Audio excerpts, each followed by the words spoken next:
Hi, fifth graders. Welcome back. Today we're on our last A day of our review unit. It's on the French and Indian War. Our goals today are to describe the British policies on the American colonies and the cause and impact of the French and Indian War.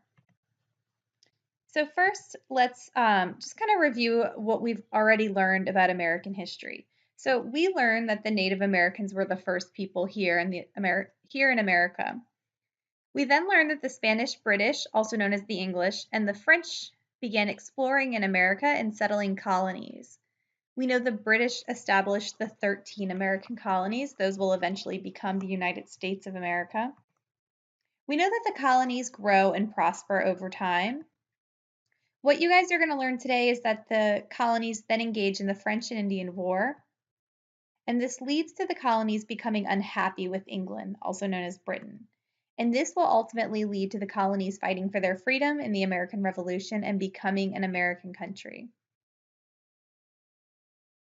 So let's talk about that French and Indian War because we know that this eventually leads to the colonies fighting for their freedom. So who fought in the French and Indian War?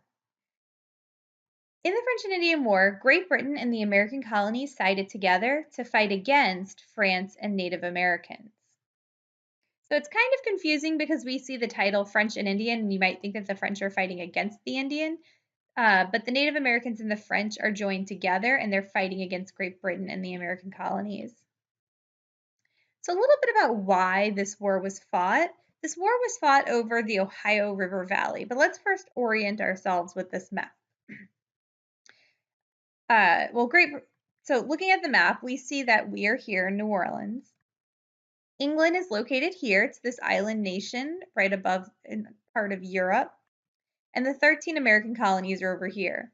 The Ohio River Valley is going to be the area that the colonists, Great Britain, France, and the Native Americans are all fighting for.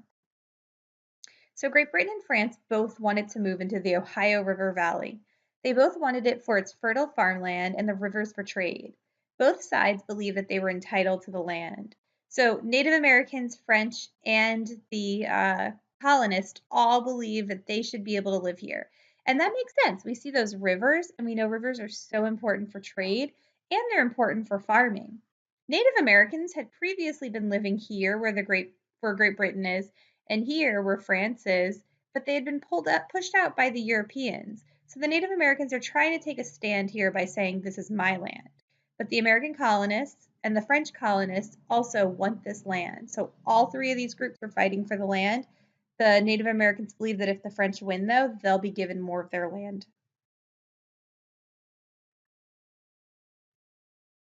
So why did the natives join the fight? The natives wanted the white Europeans to stop taking their land. Many believe that the French were more likely to stay out of their land if they won. So the Native Americans are fighting to maintain their space, whereas the French and British are kind of fighting to take over that space. So what was the impact of the French and Indian War? We saw before that the American Revolution was fought not long after the French and Indian War, and that's not a coincidence. The British and the colonists did win the French and Indian War, but Britain had large war debts after this. They began taxing the colonies and enforcing mercantilist policies. This made the colonists angry. And so we're going to learn now more about what it means to have a mercantilist policy and why that might make the colonists angry. So here's an example of some of the impacts of the French and Indian War. It was really expensive to fight that war, and so Great Britain began to tax the colonists to help them pay for that war. So this is the stamp tax. If people were buying things like playing cards or sheets of paper, they would have to pay a 1 penny tax to the British in order to use it. They also taxed things like tea, um, and other goods that the colonists were using on a day-to-day basis.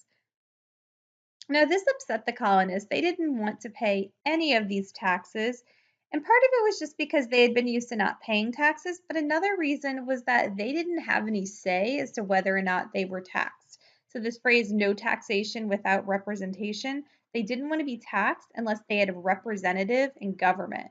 Remember, the colonists each had those democracies in their colonial governments, but their colonial governments weren't allowed to have any say in what the British government was doing.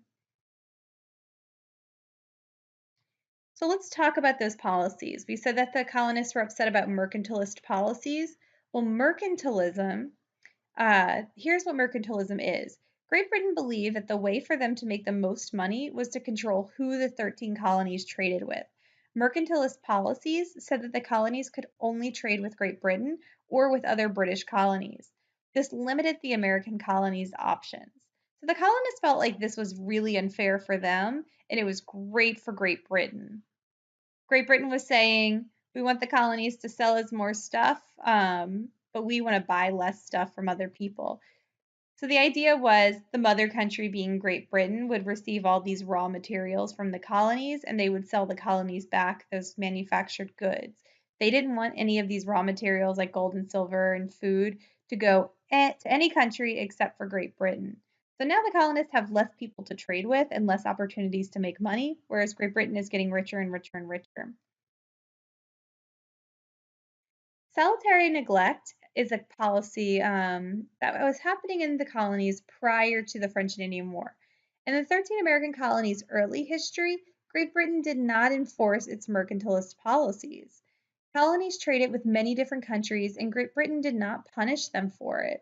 So before the French and Indian War, Great Britain is just saying, you know what? We told you that we believed in mercantilism. We want you to only trade with us, but we don't really care. We're not going to pay attention. We're not going to enforce the laws. We're just going to let you guys do what you want to do, like make your own democracy governments, go ahead and trade with who you want. And so this picture kind of sums it up. Do whatever you want. The king and queens of England were not really going to enforce them or punish them if they were breaking British rules.